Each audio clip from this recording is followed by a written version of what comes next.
Kapagmahal namin Ama, nagpupulit nagpapasalamat po kami sa hapong ito at patuloy po kaming paalalahanan na sa lahat ng aming gagawin ay ganang magpakilala sa pamamagitan ng atas ng tungkulin bilang isang mabuting tagapangasiwa.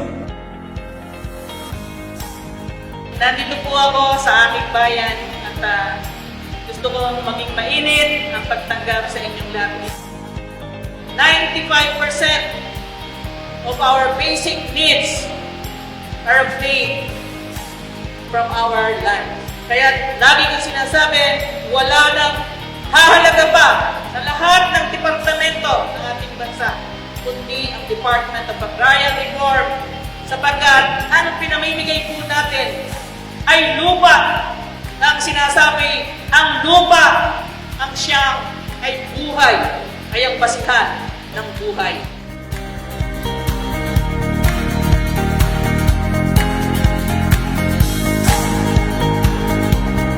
Yamanin ng bawat isa sa inyo ang maibigay na lupa. No?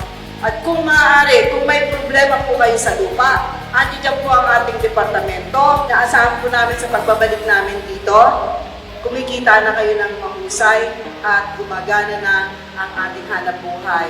So, kailangan ayusin lamang yung kabuuan ng merkado, ayusin ang sistema, ayusin ang presyo para ang lahat ay makikinabang ng mahusay at walang pagkukulang doon sa ating pagkita, doon sa ating mga inumpisahang hanap buhay na binigay ng Department of Agrarian Reform.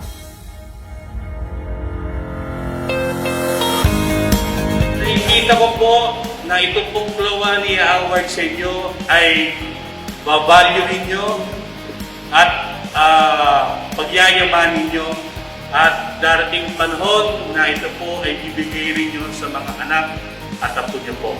Sa araw na ito, kitang-kita ko po ang mga titig sa inyong mga bibig kahit na nakatakip.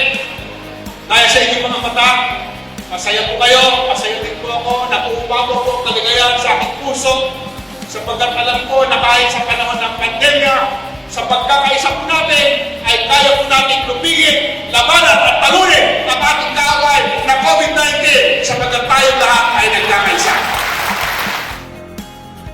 Sa buong Pilipinas, meron kaming 197 politiko, 197 na mga empleyado na nahawa ng COVID-19. Ganyan po ang dedikasyon ng aming mga empleyado at opisyales. Napakahirap po, kaya hanggang maaari ginagawa namin ang paraan na kahit na may problema ng pandemya, kami po ay bumaharap sa mga magsasaka, pero pinilalagyan po namin ng mahigpit na health